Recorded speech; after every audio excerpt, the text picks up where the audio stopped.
terbang dari area observatory menuju ke area terbuka. Yang mana dari kedua belas tim memang seharusnya akan mendapatkan atau memiliki objektifnya masing-masing. Terkhusus untuk tim-tim yang pernah bertanding di hari kemarin, ini bakal memiliki lebih banyak gambaran, tapi bakal jadi catatan untuk tim-tim yang tentunya baru bertanding pada malam hari ini. Karena kita melihat sudah ada suara tembakan dari anak-anak di pos Divine yang sudah berhasil untuk mendapatkan satu kill menuju ke arah lawannya, tapi di arah berdekatan rupanya ada player dari tim Eko, rupanya ada Kiba yang berhasil menumbangkan salah satu player dari tim Pos Divine kah? Karena kali ini Kiba terlihat memang sendirian di arah sana dan tidak ada kawan. Kiba bisa langsung untuk melakukan ending menuju ke arah Abax, rupanya dipulangkan langsung menuju ke arah lobby. Iya, menuju ke arah lobby. Dan dari yang barusan gue rekam juga, yang barusan gue lihat dari tim Ivo serta juga Iko, emang kayaknya mereka tuh nggak bisa menghindari peperangan di area Boss Eye serta juga Graveyard, karena ini adalah drop point mereka sama banget. Dan agak sedikit menyondong ya, bahwa dari Evosnya juga yang seperti apa ya, nggak sama seperti sebelumnya.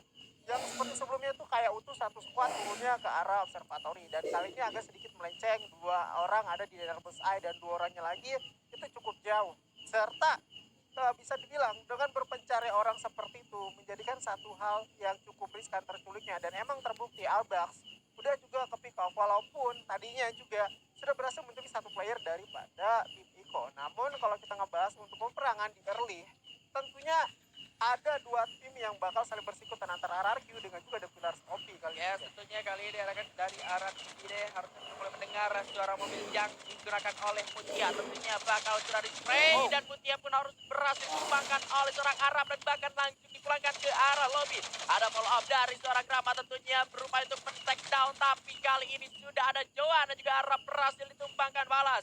Dua orang tersisa tentunya dari Hide juga ada kasih sempat melakukan jump cut dan ternyata The Pillars OP menjadi tim pertama yang dipulangkan ke arah lobby. Gua bener-bener salut sama jump shootnya dari Kasih. Ini benar-benar comeback, Azuri. Ya, ini ada bapak jump shoot yang emang sudah lama tidak kita lihat untuk berada di scene kompetitif, dan kali ini dia tidak mau kehilangan gelarnya sebagai bapak jump shoot. Terlihat penggunaan senjata M1014 yang menurut gua benar-benar bagus, sudah cukup bagus juga, tetapi ada satu minor mistake yang sebenarnya terlakukan atau terjadi. Namun kita bahas juga di sisi lain sudah ada West Bandit di tempatnya. Ya, satu orang berhasil tumbangkan kali seorang Rick dengan mengenang senjata dari action 8-nya. Sempat ada Skyler tapi belum berhasil untuk menghancurkan full chip tersebut dipasang oleh anak-anak dari tim West Bandit. Berhasil diselamatkan dan berhasil untuk mundur kembali menuju ke arah belakang untuk menghindari pertempuran atau mungkin akan sedikit melakukan delay terlebih dahulu, karena memang secara ya mereka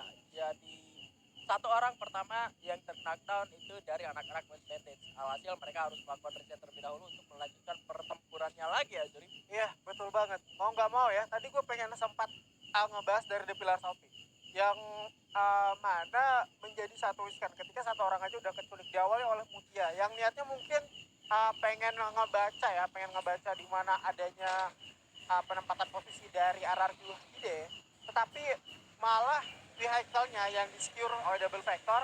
Apalagi kita tahu nih Bigen ya, double vector itu adalah salah satu senjata yang burst damage, tentunya cepet banget dari senjata siapa sih kan menghasilkan atau menyebabkan vehicle yang digunakan oleh Mutia tadi meledak, sehingga disitulah awal mula The Pillars OP yang harus ditunjukkan di posisi 12. Nah, Apa ya, benar-benar berbahaya gitu kalau misalkan tiba-tiba masuk ke Pochinok pakai mobil kayak gitu dan lu nggak tahu di sana informasinya seperti apa, kosong atau enggaknya. Mungkin di situ kita perlunya adanya penggunaan skill karakter dari apa ya, clue ya, yang bisa ngasih Yap. informasi di area sekitar.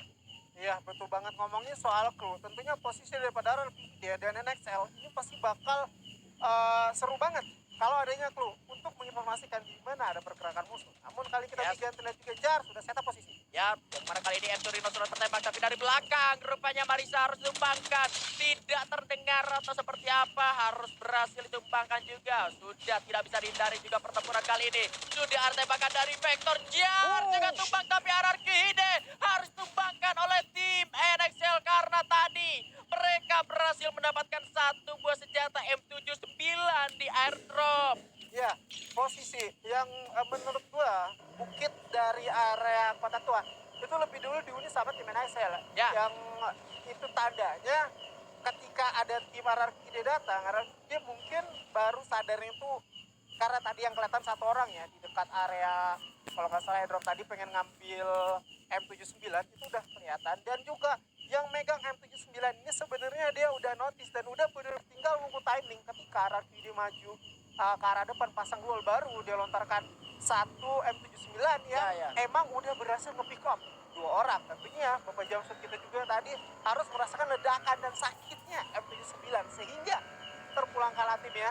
Yuk buruan riset lagi karena masih ada jadwal yang panjang untuk malam hari ini, masih ada 5 match tersisa dan Iko ingin juga mat baik musuh yang harus pulang. Tetapi Bigan, ngomongin soal pulang-pulangan, ini ada dua tim di area Cape Town yang sebelumnya saling berperang walaupun agak sedikit mengundang tamu datang yaitu EVOS, tapi malah EVOSnya agak sedikit mengendurkan serangan dan dua tim ini masih cukup panas dan sengit. Ya masih cukup panas dan sengit tadi. Jafra sempat ditumbangkan tapi pada akhirnya masih bisa untuk diselamatkan. Hati-hati Gare, granatnya mantul dan sejauh ini harusnya Onyx masih lebih bisa bertahan dan harusnya mereka lebih paham tentang compound dan celah-celah yang ada di area Cape Town karena memang ini rumah mereka dan juga kebetulan zonanya juga ada di area mereka juga. Ini artinya anak-anak dari tim Monaco Olympus hanya mengumpulkan resource dari Cape Town dan juga kemungkinan di area keraton yang sudah mereka amankan. Harusnya ya memang secara resource di area Cape Town ini udah benar-benar habis di looting bersih oleh anak-anak dari tim Monaco Olympus karena emang mereka tadi turun sendirian di sini ya. Jadi ya betul banget. Hitungannya mereka nggak ada keganggu sama tim lain. Ketika resource yang emang mereka looting itu udah benar-benar maksimal, udah cukup habis atau bahkan menyisakan beberapa peluru doang di area tersebut, baru datanglah tim dari Island Afghan. Dan juga Island Afghan pun hitungannya mereka datang ke sini kayak pengen nge-camp doang atau pengen bertahan doang, nggak mau pengen ngelakuin peperangan. Terlihat juga dari emang Oni dia cukup sabar ya, cukup sabar sehingga hitungannya dua tim ini tuh sama-sama sabar sambil menunggu momen yang tepat. Ketika pun ada momen yang tepat, ke-pick up satu orang itu bisa menjadi acuan untuk melakukan pergerakan. Dan ada acuan lagi kali ini, di mana First Riders dengan tim yang baru berjumpa dengan. Yes, di sini rupanya ada West Bandit Esport, ada Back juga berhasil ditumbangkan, tapi First Riders juga masih kuat dengan 4 membernya bersama dengan West Bandit. Meskipun satu orang berhasil ditumbangkan, tapi ada 3 orang yang berupaya untuk membalaskan. Satu orang begitu low rupanya di sana berhasil untuk ditumbangkan. Kali ini 2 orang ke tim First Riders 2 lawan 2, tapi First Riders berhasil dipulangkan ke arah lobby dengan sangat bersih oleh West Bandit Esport. Ya, Lexus Berdugan juga LX7 ini menurut gua harus diperhitungkan dan rupanya ada aura di sana yang cukup merecoki Island Afghan dan juga Monaco Olympus.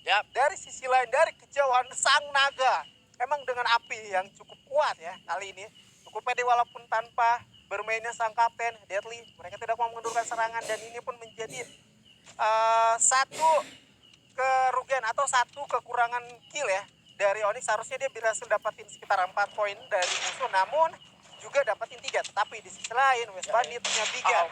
Kali ini West Bandit agak sedikit mendapat kesulitan dan kali ini harus benar-benar tumbang di arah tim Eko Esports karena memang dari tim Eko Esports sendiri mereka sudah berhasil untuk nge-secure area grounding yang tertinggi, begitu dengan zona yang sudah mereka dapatkan. Di arah bawah ada anak-anak dari tim EVOS Divine dan di bawah juga sudah mulai ke spot, sudah tembakan dari seorang Kiba ke 1 orang dari tim EVOS Divine dan itu pun seharusnya EVOS Divine sudah hitam di atas putih dirugikan secara grounding, tapi tidak ada alasan yang benar-benar kuat kalau misalkan dari satu tim ini emang sama-sama pengen nyerang karena mereka harus notice juga kalau di luar daripada apa yang mereka lihat ini masih ada banyak lawan di luar zona ya.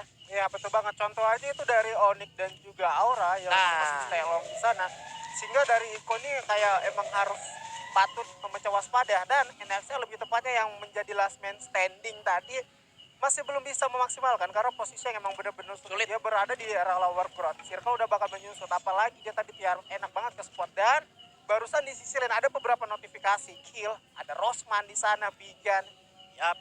Pada kali ini Onyx harus bertempur bersama dengan Aura, seharusnya masih ada di arah luar zona. Kali ini menyisakan Piu saja sendirian yang bukan back lagi ke Revisa dan ternyata harus benar-benar terkena sebuah ledakan dari seorang Gare dan Onyx memang sangat kuat ketika mereka berada di Cape Town, apalagi zonanya ada di arah sana dan mereka baru keluar dari area Cape Town. Sawet berhasil landing bersama dengan King Esports pun harus tumbang di tangan tim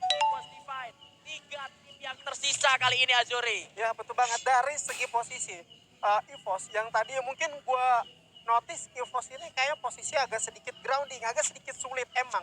Karena dari sisi sebelah kiri yang maybe bisa mereka amanin, contohnya bebatuan yang sebelum dihuni sama tim Iko itu sebenarnya bisa mereka amanin ketika mereka itu bisa dapetin satu momentum yang cukup cepat. Dan juga Abax emang udah lebih dulu masuk ke dalam area bebatuan tersebut, sehingga ini bisa dibilang menjadi satu tempat yang cukup bagus karena skill berikutnya tuh bakal ada di area EVOS.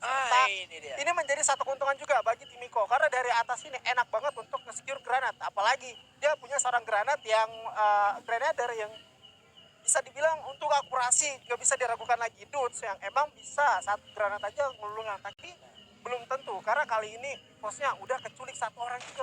Aduh, bahkan ternyata langsung berhasil untuk disekir secara akhirnya oleh Tayo terculik. Dan yang jadi sulit untuk tim EVOS Ivan adalah mereka hanya tersisa 2 orang saja. Meskipun mereka dapat zonanya, tapi mereka bakal dapat hantaman juga dari arah atas khususnya. Karena memang seperti yang gue bilang tadi, granat dari itu bisa saja langsung ratain ya anak-anak tim EVOS Ivan. Tapi Tayo berhasil menumbangkan Iba yang punya masih bisa untuk diselamatkan terlebih dahulu. Serang serupanya kali ini dengan berbekal 7 granat tadi dari seorang seharusnya bisa membawa asa untuk tim Eko Esports yang masih lengkap dengan 4 playernya. Tapi Onyx satu player sudah mulai masuk ke arah pertahanan dari tim EVOS Ivan yang kali ini Abax masih berupaya untuk melakukan distraksi dengan single yang dimiliki. Ada Pion yang melepaskan hujan granat dari arah atas. Sudah berhasil ditutup oleh Kulo, tapi ada granat balasan ke arah Pion. Berhasil tumbangkan seorang Koja dan terkunci pergerakannya dari EVOS. Harus tumbang juga mereka jadi posisi ketiga. Masih ada Onyx Hollywood dan juga tim Eko Esports. Sama kejadian seperti di hari kemarin di round pertama. Koja sudah melepaskan tembakan. Ada Tayo dari belakang juga. Adu sniper sudah terjadi dan ada ledakan yang diberikan oleh seorang Dudes. Kalau bukan Dudes ya siapa lagi? Tayo sudah tertembak bersama dengan Koja juga. Tapi Tayo yang kali ini harus benar-benar tumbangkan dengan sebuah granatnya. Kiba kali ini bakal masuk ke arah Gardu yang juga terancam dan ini menjadi buya untuk Eko.